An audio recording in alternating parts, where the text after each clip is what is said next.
You know, sometimes the children of capitalists get a social conscience.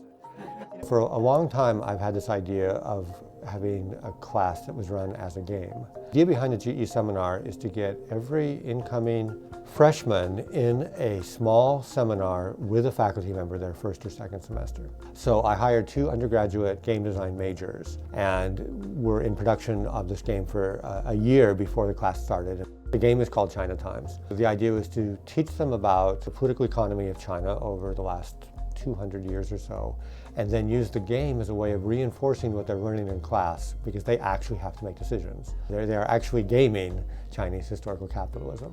When I was looking to sign up for GEs and classes that I had to take, I wanted to make sure that I was learning something worthwhile and something interesting out of them. There's only so much you can learn from just reading documents, but actually acting things out and interacting with other people and sort of getting into the mindset of the people at the time really adds to the experience. At the beginning of the year, we were randomly assigned to 6 different families. Basically, there's 3 people in a family. For our family, we always have a very specific specialization. We have someone who's working in the city, someone who's farming, and someone who's just, for the Republican era, we just paid a tribute to the warlords. The fact that we're in families and talking amongst each other and having to collaborate right now, that's something that's essential to just about any job that you're going to have. The East is red, the sun comes up, China produces a Chairman Mao. Notice, under the leadership of Chairman Mao, the great, glorious... The transition that happened while they were playing in class is the transition from the Republican period to the Communist period. And this is, one of the great historic moments of Chinese history. Man, people hated you.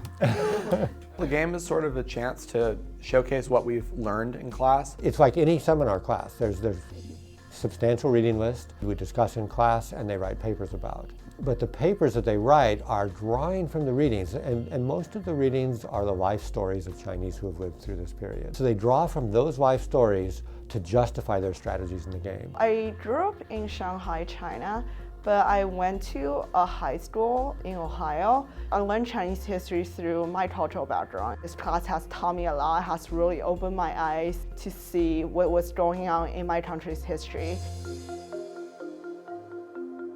This sort of dynamic in this class would just really create this sort of whole ideology of thinking historical context very critically. Given that I'm an econ math major, if I'm going to be looking for global economics and things like that, East Asia is a very, very important place to emphasize my work.